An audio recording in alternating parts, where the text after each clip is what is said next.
The Richest Man in Town by V.J. Smith. Day 1, pages 10 through 23. The Handshake.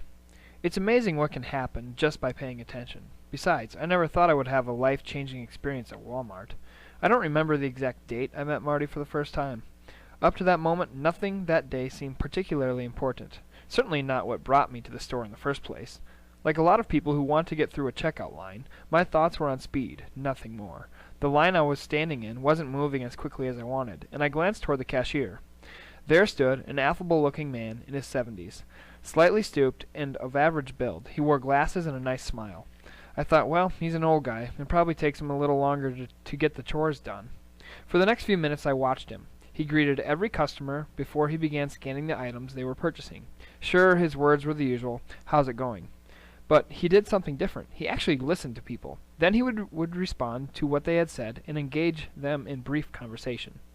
I thought it was odd, but I guess I had grown accustomed to people asking me how I was doing simply out of robotic conversational habit.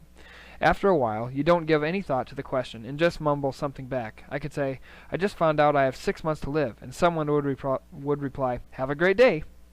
This old cashier had my attention. He seemed genuine about wanting to know how people were feeling. Meanwhile, the high-tech cash register rang up their purchases, and he announced what they owed. Customers handed money to him. He punched the appropriate keys, the cash drawer popped open, and he counted out their change. Then magic happened. He placed the change in his left hand, walked around the counter to the customer, and extended his right hand in an act of friendship. As their hands met, the old cashier looked the customer in the eyes. "I sure want to thank you for shopping here today," he told them.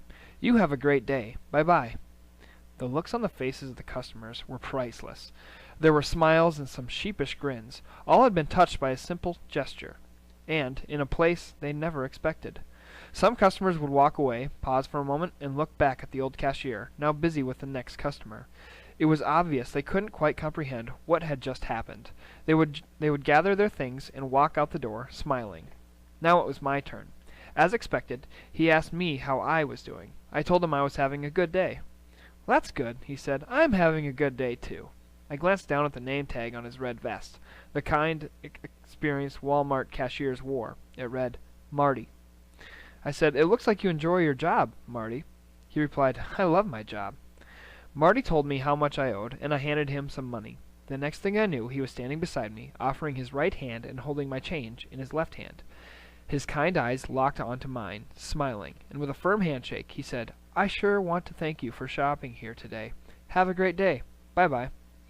At that moment, I wanted to take him home and feed him cookies. It was as if Sam Walton had come back from the dead and invaded this old guy's body. I left the store, walked through the parking lot, and got into my car. On the drive home, I couldn't shake what had just happened. I had been in that store 100 times, and had never walked away feeling like that. Who was that guy? He did something different. He actually listened to people. Chapter 2. The Letter. Like most people, I procrastinate. I get a thought, but then I don't act on it. Many times I would see someone in our town doing something nice. On crisp autumn days, I would see kids from local churches raking leaves for the elderly. On cold winter mornings, I would stand in my warm living room and watch a neighbor firing up his snowblower to clear the sidewalks and driveways for his neighbors who could no longer heft the shovel. I would think to myself, I should write a letter and acknowledge that kind act. Time would pass, and another letter, always well-intentioned, would go unwritten. Kind acts are common in our town, just as they are in many small towns. Our town is Brookings, South Dakota. Visitors entering Brookings drive past a sign noting a population of more than 18,000 people. Added into that is another 11,000, the number of students who attend South Dakota State University, the state's largest college. People trust each other in Brookings. Each summer, a local farmer rolls a flatbed trailer into town and sells corn. That in itself isn't unusual. What's different is that no one is there to take your money. People simply grab ears of corn, then stuff dollar bills into a metal box.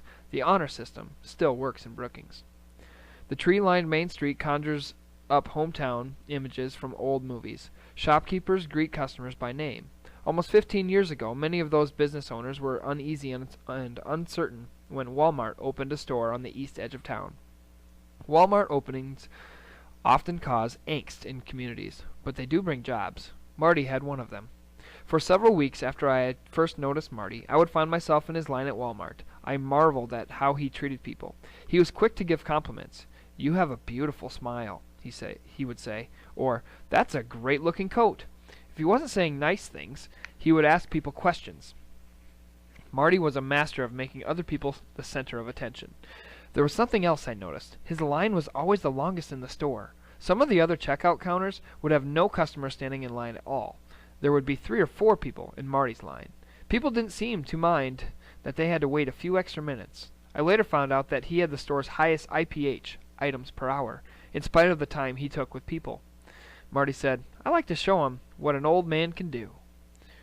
4 of us were standing in Marty's line one day when a young cashier came up and said, "I can help you in my line." We simply shrugged our shoulders and declined her offer. Nothing personal, of course. We just wanted the Marty touch. Every time I was in Marty's line, I would think to myself, someone needs to write a letter to corporate headquarters and tell them about this guy. A little voice in the back of my head would reply, "You're someone. Why don't you?" I always had an excuse. As alumni director of South Dakota State University, I traveled throughout the United States attending events and fostering school spirit. There would be a lot of small talk, a lot of listening, and a lot of handshaking. Airports, rental cars, and hotel rooms were constants in my life. Several years ago, I began receiving requests to do motivational and inspirational talks. I would spend countless hours driving on moonlit nights and weekends giving speeches in distant places. It seemed like I was always getting oil changes or buying new tires for my car. All those excuses vanished the day I found myself in Marty's line behind a young mother. She had a pair of little boys with her, probably 2 and 4 years old. The mother turned to me and pointed at Marty. "He's everybody's grandpa," she smiled. I smiled at the thought. The line moved forward, and Marty greeted the young mother and her boys. As the mother wrote a check, Marty talked to the boys. He gave them some peppermint candy he had pulled from his shirt pocket. He handed the woman her receipt and change, shook her hand, and thanked her for her purchase. Then he bent down and hugged those 2 little boys. That family smiled a collective smile as they walked out the door. Marty was in their heads. I couldn't take it anymore. After Marty was done with me, I walked over to the service counter and asked to see the manager. A few moments later, a young man walked up to me. "I'm the manager," he said. "How can I help you?" I pointed in Marty's direction. "That man over there, what is his name?" The manager said he couldn't tell me Marty's full name because it was against company policy.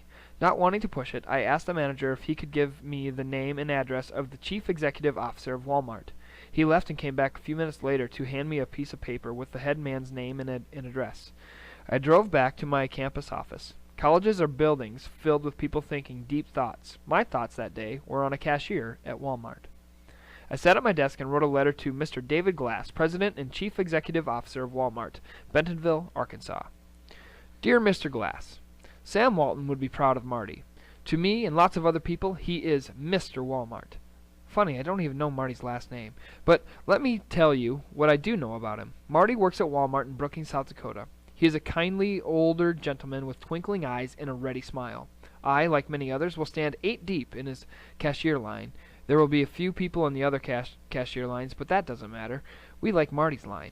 The wait doesn't bother us. Why? Because after he rings up the sale, and just before handing us the change, he sticks out his right hand to shake ours. He looks us right in the eye and thanks us, and then he sincerely means it, and we know it. I do a lot of public speaking in the area. One of the customer service items I speak about is the importance of saying thank you. Until this morning, I did not know Marty's first name, but I always refer to him in my talks, and people in the audience immediately know who I am talking about. It's amazing. All of us are willing to spend a little extra time because we love to hear him thank us. As long as Marty's running a cash register, I'm going to stand in his line, no matter how long it is. Yep, Sam Walton would be proud. Sincerely, V.J. Smith. Marty was in my head. I put a stamp on the letter, pounded it one time with my fist to make sure it stuck, and smiled. This was a first for me. I had never written a letter to any business to praise one of its employees. The letter left in the morning mail. That afternoon, a young man dropped by my office. His name was Casey Essling. Casey was an all-conference basketball player on our university's basketball team. He was a good player and an excellent student. Casey told me he had been asked to give the graduation speech at commencement exercises that spring. It was an honor and a daunting task. You stand up in front of 9,000 people, perhaps quote a dead poet or two, and try to inspire the members of your graduating class while impressing their families and friends. I asked Casey what he wanted to talk about. He said he needed to thank people who made a difference in his life while he was a college student. That seemed like a good idea, and I suggested Casey think about it over the weekend, compile some type of list, and come back the following Monday to talk about it. When Casey returned to my office, he announced, "I've got it." He plopped down in a chair across from my desk, pulled out a piece of paper, and read from it. The first words were, "There's this guy at Walmart by the name of Marty." My jaw dropped. I quickly went through my in-basket to find a copy of the letter I had sent to David Glass of Walmart. I handed it to Casey. "Read this," I said. After a moment or two, Casey looked up at me. "Boy," he said, "he's having an impact on a lot of people's lives." We talked about it, and Casey decided that Marty would be a central character in his graduation address. A store cashier held up as a positive example at a college graduation. Marty was in his head, too. 2 weeks later, Casey was back in my office. He said Marty wanted to meet me. "I went through his line yesterday," Casey told me. "He asked me if I knew you. Evidently that letter you sent has come back through the chain of command, because they pulled all the employees together yesterday morning and read your letter. Everyone cheered for Marty. Now he wants to meet you."